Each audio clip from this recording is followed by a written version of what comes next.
दिनैहाय सराइबिल block committee UPPL गावनि गोदान मोनसे मावख' बेखेवदों। बे मावख' बेखेवनायाव नुजाथिनो मोननानै जोबोद गोजोननाय मोनदों।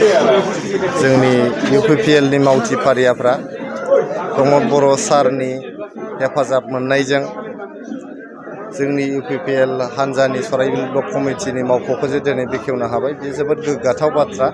बे मावख'निफ्रायनो जोंनि बड'लेण्डनि रायजो राजाफोरखौहाय सेवा खालामनायनि खामानिखौहाय मावनाय जागोन।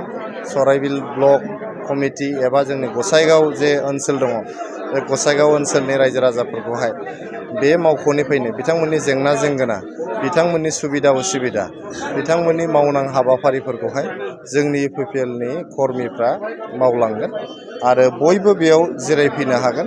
खालि सराइबिल ब्लक कमिटिनि मावख' होननानै सराइबिल ब्लक कमिटि नङा, बयबो बाहाय जिल्ला कमिटिनि जा, सेन्ट्रेल कमिटिनि जा, बा रायजो राजाफोर जा माबाफोर उसुबिदाफोर जायोबा, जेंना जेंगोना जायोबा बयबो बाव फैनानै हेफाजाब बिफैनो हागोन आरो बे मावख'निफ्रायनो रायजो राजाखौहाय जोंनि मावथि फारियाफ्रा जाहाथे मोजाङै मोजां हेफाजाब होलाङो, बिथांमोननि अभाब अभिजगखौ सुफुंनो थाखाय सेस्था खालामलाङो।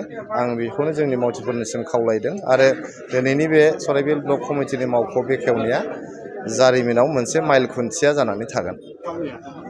बेयो गसाइगाव टाउननि जे नेसनेल हाइवे दङ, नेसनेल हाइवेनि एकदम सेरावनो हाब्रुबिल ओनसोल गोग्लैयो। बियो हाब्रुबिल ओनसोलनि बे नेसनेल हाइवेजोंहाय एकदम नांजाबनानै थानाय जायगायाव जे बे मावख'खौ बानायदों, बियो जोबोद बाख्नायथाव जादों।